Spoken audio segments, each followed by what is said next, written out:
Blog Talk Radio.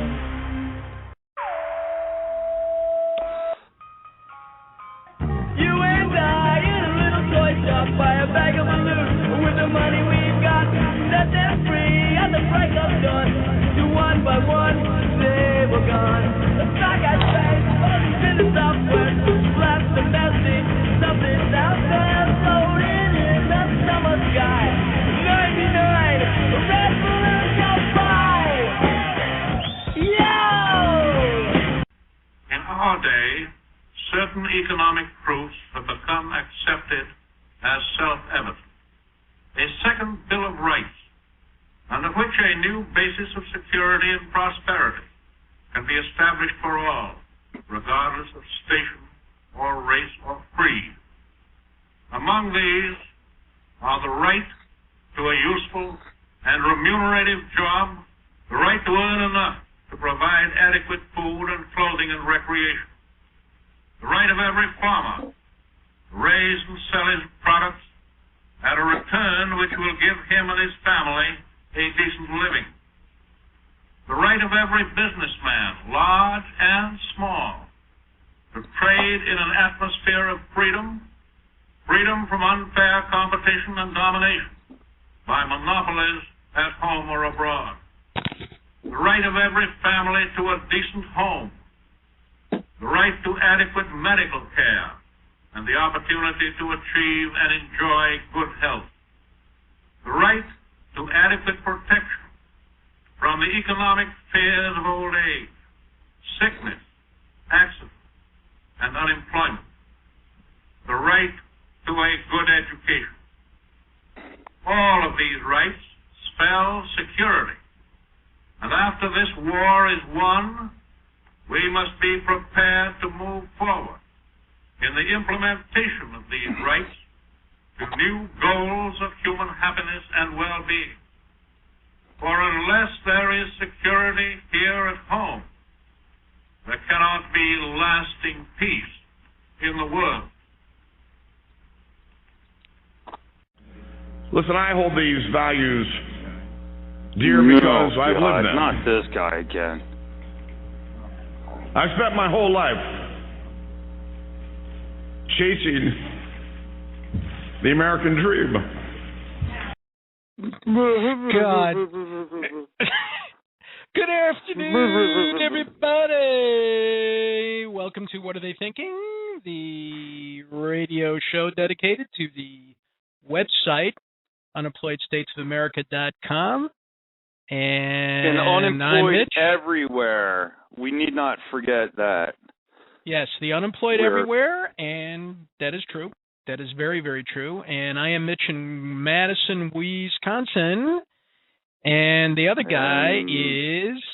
I am Eric from the Illadelph, or the Killadelph, depending on who you want to talk about it to. But Philadelphia, as in Pennsylvania, city of brotherly love, and not that out in Mississippi. No, I like that Pennsylvania. The one, the only Philadelphia. No, I like Pennsylvania. I like when you use that term. It no, just kind of rings. We are not. Ring to this is the part of Pennsylvania where there are brains. This is not Pennsylvania. But well, we become Wisconsin here. Pretty. I mean, yeah, in recent memory. I mean, how do you elect Ron Johnson as a senator and not kind of reduce yourself to below Mason-Dixon line status? Yeah, the same way you elect Tom Corbett, I guess.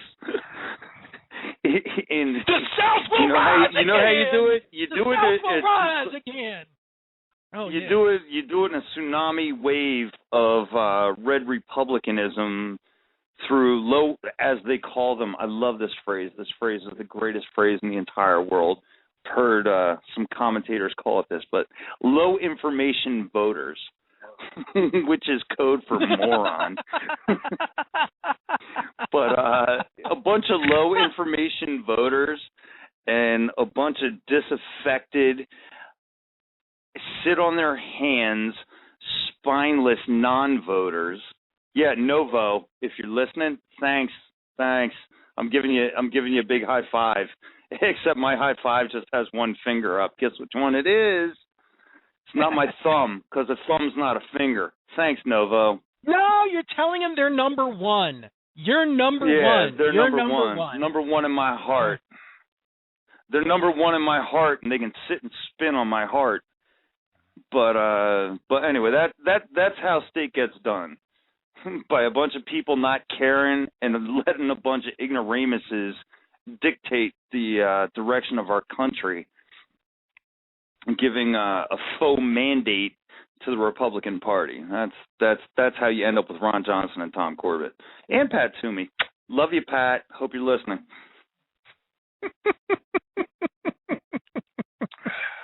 Freaking piece of garbage. Yeah, I saw his. I've seen him a couple of times since he won the election, and who's that?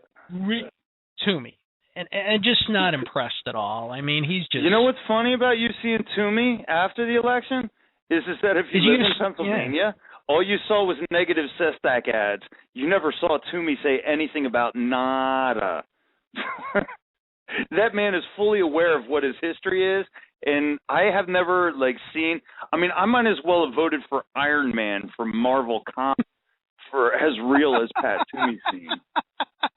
And for those of you that are comic book heads out there, I've got no idea if Iron Man is a Marvel comic character or not, because I don't know anything about comics.